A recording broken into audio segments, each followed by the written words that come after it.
100 है ना, 150 200, और पैसा कितना लगा है 50-60 हजार, 50 हजार। अब बैठने वाला कम, कोई बात नहीं, आइए सत्संग में कम ही होते हैं। और यहाँ नाचा या नाटक या महाभारत या वीडियो वगैरह यहाँ रख दिया जाए तो कितना आदमी जो है यहाँ आकर के बैठ जाएंगे, या जगह भी नहीं मिलेंगे और कहेंगे कि चौराहे पर ले चलो, ऐसे कहेंगे, है ना, ऐसा भी होता है।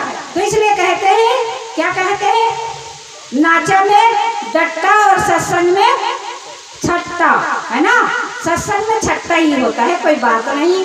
आइए हम लोगों और आप सब सदगुरु कबीर साहब का जो भक्ति है वो भक्ति हम और आप सब को करना है। और सब जानते हैं, नहीं जानते हैं वो जाने, और जो जानते हैं वो जाने, जनावे जनावे और जाने, देखे देखावे देखावे और देखे, ऐसे कहते ना। इसलिए हम लोग को ये सारी बात जानना है और जनाना है, देखना है और दिखाना है। तो आइए मैं सदगुरु कबीर साहब का थोड़ा वंदना कर लूँ। यदि अपदोदक्षेसनेना स्थाने पर पेदो तेरे भाव मासु बंदे सितंबी महनीय कीर्ति तम श्री कबीरं सतितं नमामि, तम श्री कबीरं सतितं नमामि। बंदनीय गुरु परख को बार बार कर जोर, दया करो संशय हरो संत रूप प्रभु तोर। बंदो सन्मुख सतगुरु को शीश भेंट धरवात, बचन उचारो बंदगी सत्य प्रेम के साथ, चाहे बंदगी साहे। अभी इस गांव में क्या हो रहा है, रामायण हो रहा है, और यहाँ क्या हो रहा है, सदगुरु कबीर साहब का सत्संग हो रहा है। रामायण के मतलब क्या होता है, रामायण का ऐन और बैन और सैन ये सबको समझना है। रामायण सुनने तो जाते हैं, रामायण गाथा गाने भी जाते हैं और गाते भी हैं, बजाते भी हैं, लेकिन न जाने रामायण के ऐन और सैन और बैन को हम समझ नहीं पाते हैं। रामायण के ऐन बैन सैन को समझ जाएंगे तो रामायण में बहुत बड़ा बात है। सदगुरु कबीर साहब का जो ज्ञान है वो अलग है और रामायण की बात है वो अलग है, लेकिन समझेगा उसके लिए एक है और नहीं समझेगा उसके लिए दो है ना। रामायण में राम का गाथा गाता है, लेकिन सदगुरु कबीर साहब ने भी राम के बात कहा है। सदगुरु कबीर साहब का राम कौन है, आप लोग जानते हैं? सदगुरु कबीर साहब का राम कहाँ है, माधवी साहब बताइए। सदगुरु कबीर साहब का राम कौन है, जो रमैया राम, जो घट घट में जो रम रहा है वो राम को सदगुरु कबीर साहब ने माना। लेकिन हमारे रामायण के गाथा करने वाला, रामायण के गाने वाला, रामायण के पढ़ने वाला न जाने क्या क्या सोचते रहते हैं, क्या क्या बोलते रहते हैं। यदि रामायण में हमको श्रद्धा भक्ति होता या सदगुरु कबीर साहब में हमको श्रद्धा भक्ति होता तो आज इस गांव में दो कथा नहीं होता। हम लोगों में क्या है, विश्वास नहीं है, श्रद्धा नहीं है, अपने इष्ट में हम लोग का श्रद्धा नहीं है। इसलिए हम लोग जो है इधर उधर बहकते रहते हैं, इधर उधर जाते रहते हैं। इसलिए सदगुरु कबीर साहब के राम कौन है, जो घट घट में जो बसा है, जो घट घट में जो साहेब है वही हमारा साहेब, वही हमारा राम। उसको यदि हम जान लेंगे तो कहीं राम ढूंढने का जरूरत नहीं है। ऐसे तो संसार में 4 प्रकार का राम बताए हैं, वो 4 प्रकार को राम को भी हमको जानना है। एक राम को हम बस जानते हैं, जो अयोध्या में जो दशरथ का पुत्र हुआ, कौशल्या का पुत्र हुआ, उस राम को हम लोग जानते हैं। लेकिन जो घट घट में जो राम है उसको जान लेंगे तो कहीं राम ढूंढने का जरूरत नहीं है। लेकिन संसार के जीव तो एक राम राम बस कहते हैं।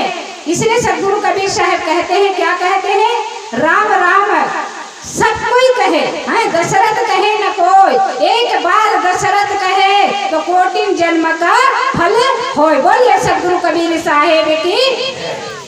सदगुरु कबीर साहब कहते हैं तो राम राम तो सब कहते हैं, लेकिन दशरथ कोई नहीं कहते हैं। दशरथ के मतलब क्या होता है, 10 इंद्रिय को जीतना।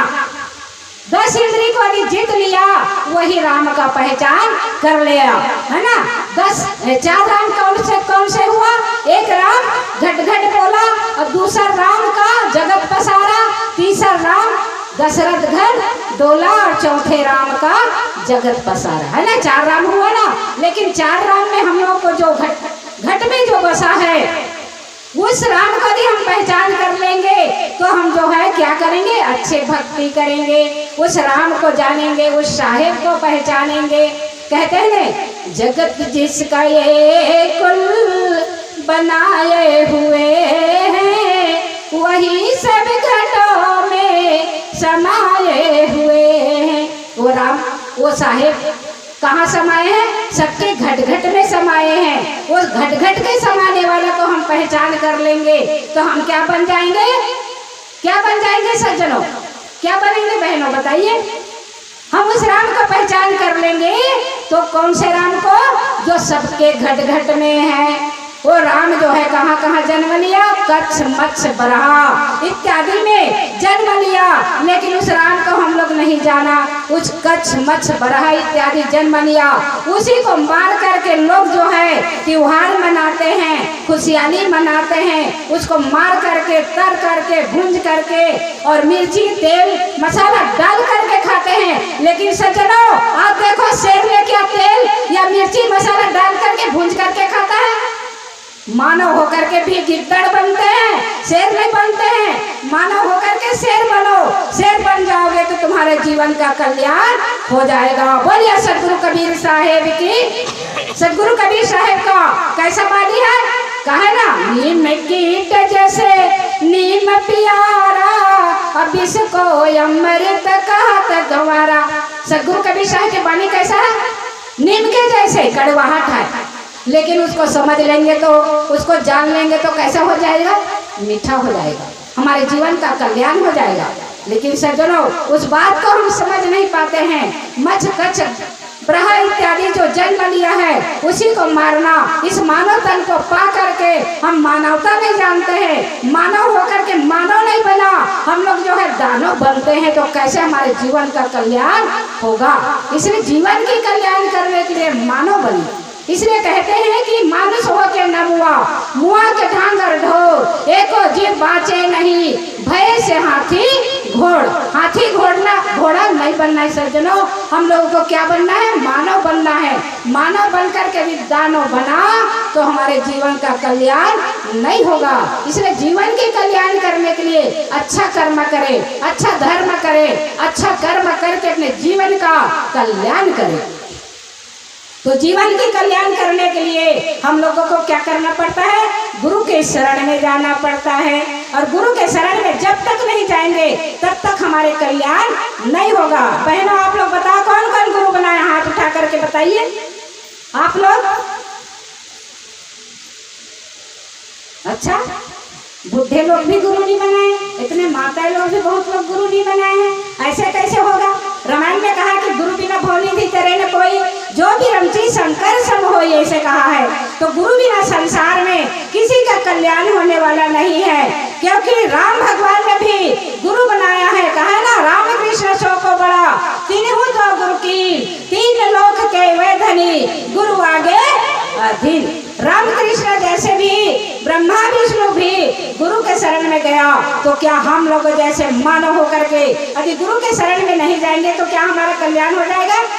कल्याण नहीं होगा। इसलिए गुरु के शरण में जाकर के अच्छे कर्म करके अपने जीवन का कल्याण करें। खानी जाल और बानी जाल को समझो। खानी जाल क्या है और बानी जाल क्या है, ये सारी बात को साधु गुरु से पूछो। और साधु गुरु से पूछ करके मानो बन करके यदि अच्छा कर्म करेंगे तो हमारा जीवन का कल्याण होगा। अच्छा कर्म नहीं करेंगे तो हमारे जीवन का कल्याण नहीं होगा। इसलिए हम लोगों को श्रद्धा भक्ति धेनु सुहाई और जही जाने तही देहु जनाई। हमारे में श्रद्धा और भक्ति होना चाहिए गुरु के प्रति और सत्संग के प्रति, है ना। साधु गुरु के प्रति यदि सत्संग भजन या हमारे श्रद्धा होगा तो हमारे जीवन का कल्याण होगा, और श्रद्धा नहीं होगा तो हमारे जीवन का कल्याण नहीं होगा। इसलिए खानी जाल और बानी जाल को सुधारना चाहिए। खानी जाल क्या है? जो खाने की वस्तु नहीं है उसको खाना, जो पीने की वस्तु नहीं है उसको पीना, जो अपने वस्तु देखने की वस्तु नहीं है उसको भी देखना। ये कौन से कर्म है? देखो हमारे भाई लोग कितने लोग बीड़ी पीते होंगे, सिगरेट पीते होंगे, हमारे बहन लोग कितने लोग मंजन भी करते होंगे और नहीं खाने का वस्तु उसको भी खाते होंगे। ये सब जो है मानव की कर्म नहीं है, ये किसका कर्म है? दानव की कर्म है। इसलिए दानव मत बनो, क्या बनो? मानव बनो। एक समय की बात है, विष्णु भगवान के दरबार में, मैं जल्दी जल्दी बोल रहा हूँ क्योंकि मेरे को समय थोड़ा दिया है ना। तो दानव विष्णु भगवान के दरबार में क्या हुआ? जग हुआ। तो जग हुआ तो विष्णु भगवान कहते हैं कि भाई हमारे जग में 56 प्रकार का क्या बना है? भोजन बना है। तो भोजन को खाने के लिए हम जो कहेंगे वैसे खाना पड़ेगा। तो कैसे किया? दानव लोगों को, देवता लोगों को जो है खिलाने के लिए करेंगे तो दानव गुस्सा हो जाएगा। ऐसे कहे करके वो दानव लोगों को पहले भोजन दिया, तो उसको उसमें क्या बांध दिया? ऐसे बांध दिया, उसके हाथ में ऐसे बांध दिया। तो खाएगा कैसा?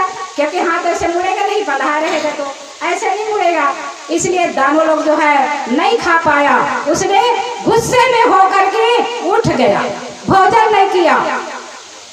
भोजन जब नहीं किया तो उन लोग को बहुत गुस्सा आया और बहुत गुस्से आकर के वो लोग बैठ गया। उसके बाद देवता लोगों को भी बैठाया और देवता लोगों को बैठा करके उनको भी ऐसा बांध दिया। तो उनके कोहनी तो मुड़ने वाला नहीं है। तो वो लोग कैसे करते हैं? दानव का बुद्धि और मानव का बुद्धि में अंतर होता है कि नहीं? आप लोग बताइए, है ना। तो देवता लोग क्या करते हैं? एक दूसरे को खिला दिया तो उसका पेट भर गया। इसलिए मानुष जन्म दुर्लभ है, मिले न दूजी बार, पक्का फल जब गिर पड़े तो बहुरी न लागे डार। सज्जनों, ये मानुष तन जो मिला है अच्छे कर्म करने के लिए, अच्छे भक्ति करने के लिए, गुरु के शरण में जाने के लिए, सत्संग करने के लिए, सद्ग्रंथ पढ़ने के लिए, सद्बुद्धि लाने के लिए, विवेक करने के लिए मानुष तन मिला है। इस मानुष तन में आकर के अच्छे कर्म, अच्छे बुद्धि नहीं लाएंगे तो हमको क्या करना पड़ेगा? 84 में जाना पड़ेगा। 84 घर भटक के पोपे एट के आए, अब के पास ना पड़े तो फिर 84 जाए। सज्जनों, 84 किसको कहते हैं? 84 अमूल के शरीर भी बना है। 84 ये अपना साल भी गया है, 81, 82, 83, 84। 84 में इंदिरा गांधी का क्या हुआ?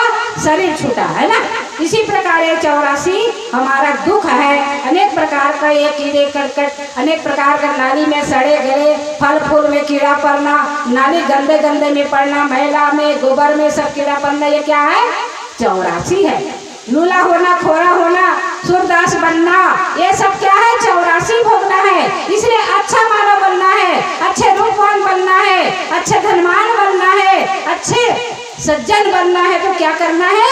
गुरु के शरण में जाकर के, संतों के सत्संग में जाकर के अच्छे कर्म करके हमको अच्छे कर्म मिलेगा, तो अच्छे मानुष तन हमको मिलेगा। इसलिए अच्छे मानुष तन पाने के लिए हम अच्छा कर्म करें। और मेरे समय तो कर रहा है इनकार, और सदगुरु को करो नमस्कार, तब होगा बेड़ा पार।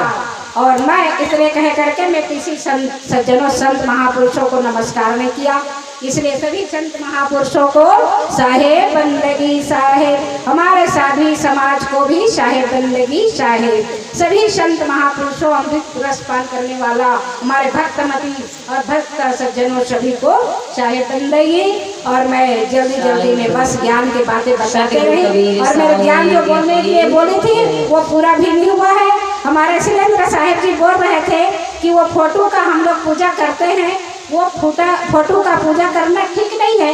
लेकिन कहा है कि जब तक श्रद्धा भक्ति, अभी जैसे हमने कहा ना, श्रद्धा भक्ति प्रीति नहीं होगा तब तक हमारे भक्ति पूरा भी नहीं होगा। इसलिए श्रद्धा करने के लिए और भक्ति करने के लिए एक फोटो रखा जाता है, और जब तक प्रीति न होई तब तक भक्ति न होई, और भक्ति नहीं होई तो श्रद्धा नहीं होई। जब तक हमारा श्रद्धा और भक्ति प्रीति नहीं होगा तब तक हमारा वो जो है भाव में हमारे मन नहीं लगेगा। इसको मन के लगाने के लिए सतगुरु कबीर साहब या कोई सज्जन महापुरुष का, संत महापुरुष का या गुरु का, अपने माता पिता का, या कोई जिस पत्नी का पति चले गए उस पति का इष्ट का अपने फोटो रख के अपने अपने इष्ट को सभी नवावे माथ ऐसे कहते हैं। इसलिए अपने इष्ट को माथ नवाने के लिए, श्रद्धा भक्ति करने के लिए ये फोटो रखा जाता है। श्रद्धा को हम खंडन करेंगे तो ये सब ठीक नहीं है, ज़्यादा नहीं कह करके, क्योंकि मेरे को समय भी नहीं है, क्योंकि किसी का श्रद्धा को मिटना भी अच्छा नहीं है। बोलिए सतगुरु कबीर साहेब की।